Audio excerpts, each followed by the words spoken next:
Hi, I'm Dr. P.K. Talwar, cosmetic surgeon, New Delhi, and I'm practicing cosmetic surgery for more than 30 years now. Previously, I was attached to Apollo and Max hospitals, and now I'm running my own cosmetic laser surgery center at Greater Class Part 1, New Delhi. आज जो हम आपसे बात करने जा रहे हैं वो ब्रेस्ट सस्पेंशन के बारे में है। इसको कैसे ठीक किया जाता है, ब्रेस्ट सस्पेंशन को, जिसमें कि ब्रेस्ट लटक जाती है या ब्रेस्टोसिस जिसे हम लोग बोलते हैं। तो जब भी देखिए ब्रेस्ट लटक जाती है तो हम लोग उसको ठीक करने के लिए पहले मैं आपको ये बता दूं कि निपल जो होते हैं उनके जो वो नीचे को ढल जाते हैं। नाउ निपल शुड ऑलवेज भी जो है वो आगे की ओर उनको पॉइंट आउट होना चाहिए और स्लाइटली लेटरली होना चाहिए, जो अच्छी ब्रेस्ट मानी जाती है।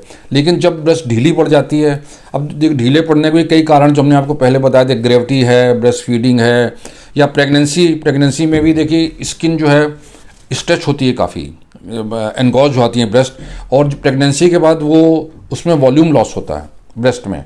जब वॉल्यूम लॉस होता है तो चूँकि स्किन स्ट्रेच हो चुकी है तो उसकी काफ़ी संभावना रहती है कि वो लटक जाए स्किन, और जब स्किन लटक जाती है तो उसको श्रिंक करने का और कोई तरीका नहीं होता है। या तो नेचुरली जितनी श्रिंक करना होता है हो जाती है, अदरवाइज उसको सर्जिकली ही ठीक करना पड़ता है।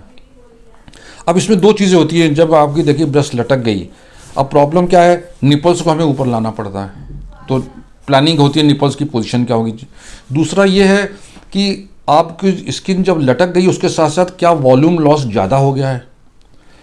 वॉल्यूम लॉस अगर ज़्यादा है तो उसके साथ साथ आपको ब्रेस्ट इम्प्लांट भी डालना पड़ सकता है। और अगर ब्रेस्ट का वॉल्यूम ठीक है, सिर्फ ब्रेस्ट लटकी है, तो फिर हम सिर्फ निपल की जगह पे जो है उसको कट लेके उसको ऊपर उठा देते हैं, और फिर इसकी दो तीन टेक्निक होती हैं, या तो पेरी एरियोलर टेक्निक से कर देते हैं, या फिर वर्टिकल जो है लॉलीपॉप इंसिजन उससे कर देते हैं। तो उसमें जहाँ पे हम इम्प्लांट नहीं डाल रहे हैं उसमें हमारा मेन एम होता है रीपोजिशनिंग ऑफ द निपल जितना अच्छा हो सके। सर्जिकली ये करने के साथ साथ आजकल कुछ ऐसे भी ट्रीटमेंट आ गए हैं जो कि मिनिमल इन्वेजिव हैं, जैसे कि थ्रेड्स आ गए हैं कि थ्रेड के द्वारा आप जो ब्रेस्ट लटक गई उसको ठीक करें। लेकिन थ्रेड्स का रिजल्ट इतना लॉन्गर लास्टिंग नहीं होता है जो सर्जरी का होता है। एक चीज़ आप हमेशा याद रखें, कॉस्मेटिक सर्जरी में जो सर्जरी रिजल्ट देगी वो थ्रेड लिफ्ट्स या बाकी जो कंजर्वेटिव ट्रीटमेंट्स है उसमें इतना अच्छा रिजल्ट नहीं आएगा।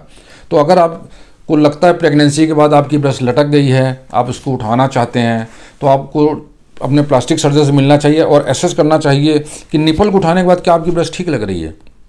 अगर आपको लग रहा है नहीं, मेरी ब्रेस्ट के साथ साथ जो वॉल्यूम भी कम है, तब तो डॉक्टर आपको एडवाइस करेंगे कि इम्प्लांट डलवा लीजिए साथ में। अगर आपका ब्रेस्ट का साइज़ ठीक है, सिर्फ निपल ही लटक गए हैं या स्किन लटक गई है, तो एक्स्ट्रा स्किन को काट के निपल की रीपोजिशनिंग कर दी जाती है। और ये दो टेक्निक्स होती हैं जो काफ़ी पॉपुलर हैं, लॉलीपॉप इंसिजन एंड पेरियोलर इंसिजन, जिनके द्वारा कि इसको उठाया जाता है। और इसमें आपको ब्रेस्ट फीडिंग में कोई दिक्कत नहीं होती है। स्कार भी हैं, ये जैसे जैसे टाइम बीतता जाता है काफ़ी फेड हो जाते हैं, और आप कह सकते हैं कि बाद में ना के बराबर ही पता चलता है इनके बारे में। ये काफ़ी पॉपुलर टेक्निक है, इसके बारे में कुछ किसी तरह का संकोच करने की ज़रूरत नहीं है। अगर आप अपने सौंदर्य के बारे में, ब्रेस्ट के बारे में काफ़ी कॉन्शियस हैं और आपको ये समस्या आ रही है, तो आप अपने प्लास्टिक सर्जन से डेफिनेटली इसके बारे में संपर्क करें, और वो आपको डेफिनेटली गाइड करेंगे कि आपको किस इंसिजन से करना चाहिए, इम्प्लांट डलवाना चाहिए ना डलवाना, या सिर्फ ब्रेस्टोसिस का ही इलाज कराना चाहिए। इस टेक्निक को मेस्टोपेक्सी बोलते हैं। इसके अलावा अगर आपको और भी कोई जानकारी चाहिए तो आप हमारी टीम से संपर्क ज़रूर कीजिएगा, और हमें बड़ी खुशी होगी आपके किसी भी प्रश्न का उत्तर देने में। और अगर आपको ये वीडियो पसंद आया है तो इसे लाइक और सब्सक्राइब करना मत भूलिएगा। Thank you very much.